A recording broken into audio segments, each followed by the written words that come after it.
La structure organisationnelle. Chaque entreprise va s'organiser différemment. Le but, c'est d'être bien organisé pour pouvoir atteindre les objectifs.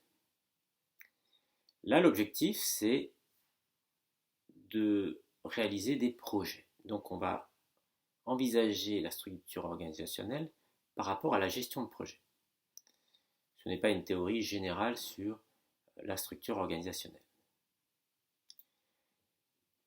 Globalement, nous avons trois types d'organisation. Les organisations de type fonctionnel, qu'on pourrait qualifier de classiques, avec des directeurs fonctionnels, par exemple un directeur commercial, un directeur financier, un directeur général, un directeur de production, un directeur marketing, un directeur de communication, chacun étant en charge d'un domaine particulier.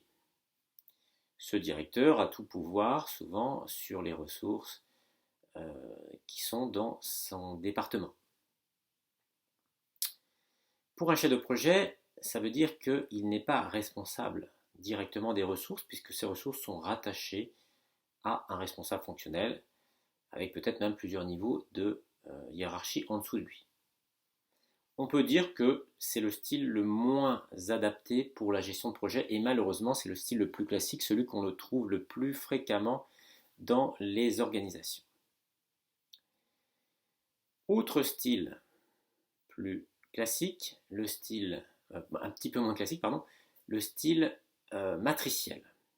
Là, on va plus avoir un seul axe, l'axe fonctionnel, on va continuer à avoir l'axe fonctionnel plus un axe transverse, souvent un axe projet.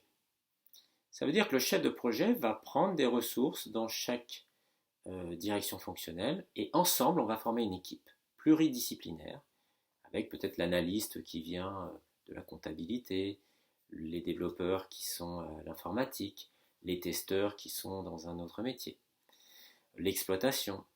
Et ensemble, on va réaliser un projet. Là, c'est plus équilibré. Le chef de projet a un petit peu plus de pouvoir, même s'il n'est pas ultimement le chef, puisque rappelez-vous, il continue à utiliser des ressources qui sont rattachées à des directeurs fonctionnels.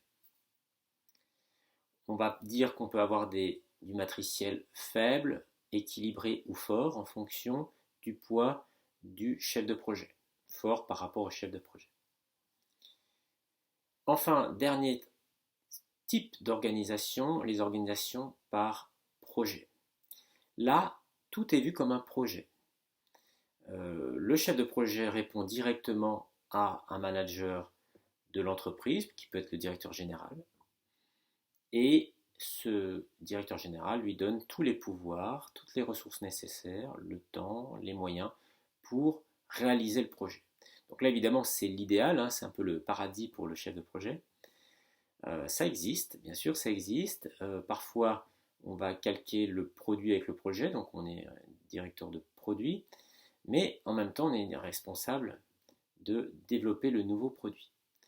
On peut trouver des organisations pur projet où on monte un projet de A à Z et on n'a pas de direction fonctionnelle. On a à l'intérieur de son organisation des gens qui vont pouvoir faire les achats, pouvoir faire la comptabilité.